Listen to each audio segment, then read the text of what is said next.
Good morning. I'm Teresa Berkman, Master Gardener from Jefferson County, Unit 23, and hopefully we're going to show you how to make a swag this morning. I've gathered materials just from my property, and I'm sure many of you have other types of evergreens that you can use. I swiped from my neighbor's cedar tree, some cedar, and we have some, I guess it's just longleaf pine. And I have a lot of boxwood that we've cut, and I have a little holly tree out here that we've cut some holly off of. So we're going to try to show you how to make a swag. And I started out with just a piece of the pine to use as a base. Then I added some of the cedar to help close in the base and make it thicker looking. Then I added some of my boxwood.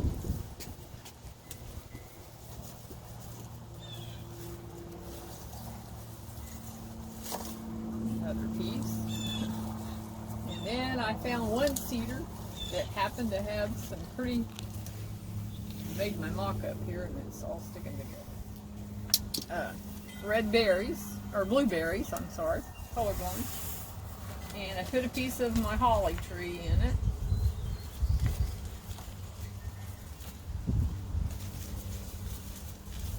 Add some more green. Let's see. I need the pine needs to be up a little closer.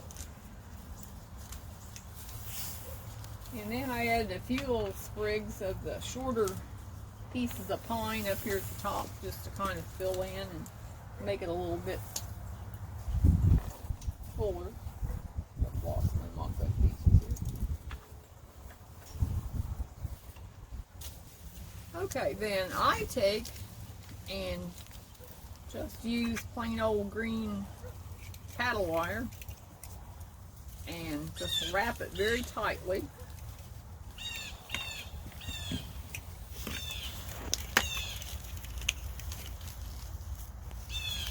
Try not to catch your glove in there. I wear the gloves to keep the sap from the evergreens off of your hands. I found out last night that was difficult to wash off. And I just used some little wire cutters.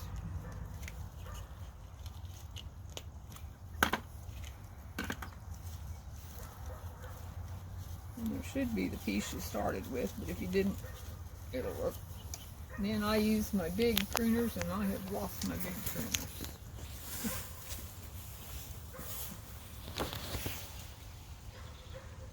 What are you looking for? My big pruners. There, my assistant found them, thank you.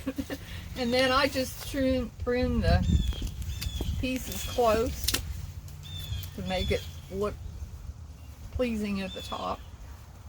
Try to flush cut them. You have arthritis in your hands, that's sometimes the most difficult part. Okay. Now at this time, you can still play around with it. You can add, I have some already strung together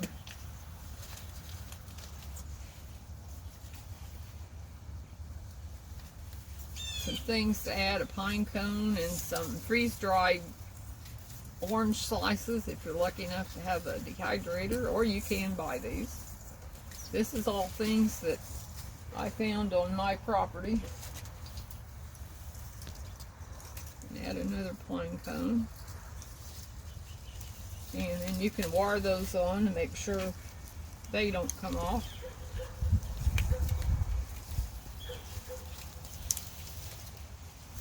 Also helps make the first things a little more secure.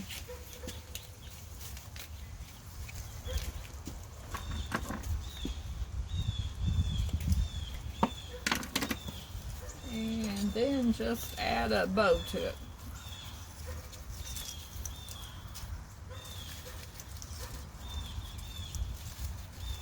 very quickly, just from things on your own property, you came up with a swag. You pruned your bushes a little bit.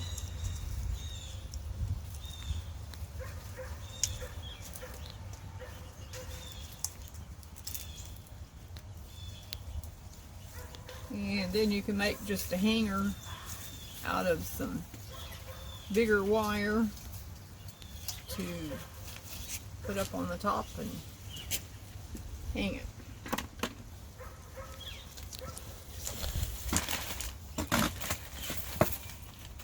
I've got some aluminum craft wire that I use to make my hangers with.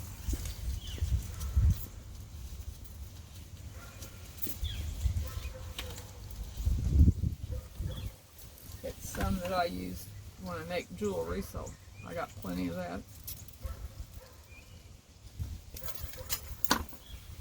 And it's a nice green color to add to the Christmas festivities.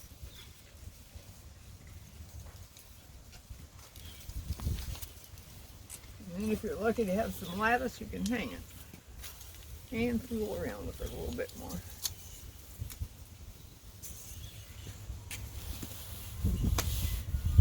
Thank you. Good morning. My name is Pat Guerin, and I'm also a Master Gardener from Jefferson County. And we've had a lot of fun today making these swags for you viewers at home. I want to start out by saying that there's no right way and wrong way to do this. There's your way. So when you get finished, if you love your swag, you hang it up and enjoy it. All right. What I did a little different than Teresa was I built my swag on a base, and it's a coat hanger. It's just a regular old coat hanger, and you just grab the top and you grab the crossbar and you pull it apart, and you can make it as skinny as you want or as wide as you want, and you have a base to wire your greenery on. That's the way I do it. That's certainly not the only way, because I've got jillions of coat hangers in the closet. This is already wired together. Basically, I used the cedar that Teresa took from her neighbor's yard, or she borrowed it. Okay. Then these are pine cones, 3 pine cones that Christina got from her mom's yard. This ribbon was purchased on sale. This silver cording was purchased in a great big roll at a rummage sale, I believe Teresa said. So you can find materials for your swags anywhere. You know, I shop year round for things that I can use at Christmas time. So that's why this swag will hang on a hanger, and it's easier for me to work with it hanging, and I like the base, but that's entirely up to you. When you start, you need to have a pair of scissors, and this cannot be your fabric scissors. It needs to be the scissors that you threw away 2 or 3 years ago and you went and got out of the trash, and now you can cut wire with them. Or you can actually borrow wire cutters from your husband, or you can go to Hobby Lobby and use a 40% off coupon and buy your own wire cutters. And that way you know where they are and you don't have to look for them. The other things that you probably will have to have are some Ziploc ties. They come in all different colors, but since we're working with Christmas colors, probably green or black would show this. Also, there's lots of different kinds of wire. There's floral wire, the long kind. You can cut it in pieces, or you can get the floral wire that's on a ring, and you can just unwrap it and cut off what you need. So either one of those These are also things that were purchased on sale after Christmas last year. You know, any kind of bling or glitz, if you like that style, when they put them on sale, just put them in your cart and you use them next year. The other thing, there are pine cones. They're free for the asking. There's different shapes of pine cones.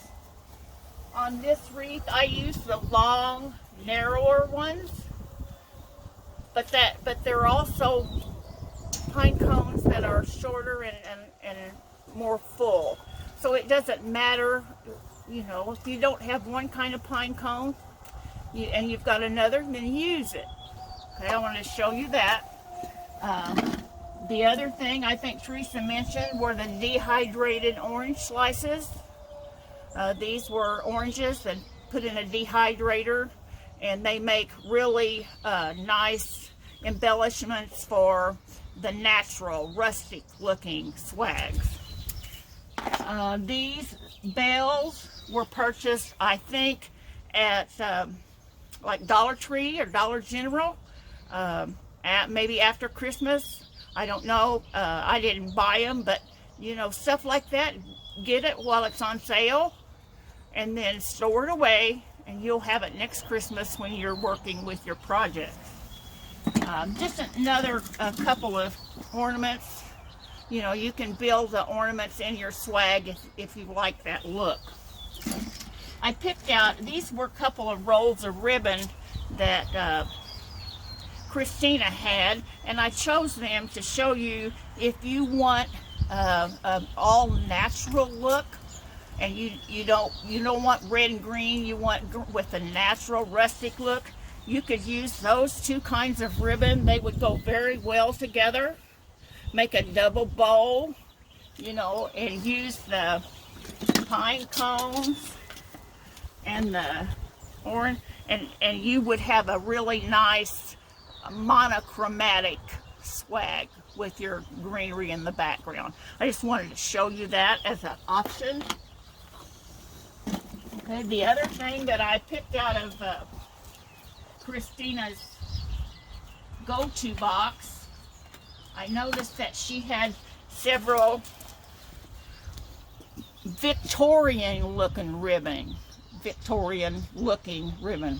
Sorry about that. And I don't know, these all have sale price tags on them, but if you want a Victorian look at that, those beautiful roses with the gold glitter and that really pretty pink. Here's some more pink. You could put all those together with some you know, and come up with a totally different look if you like Victorian colors for Christmas. I just wanted to show you those things. This is what I come up with, and you know, there's no right or wrong. It's your swag.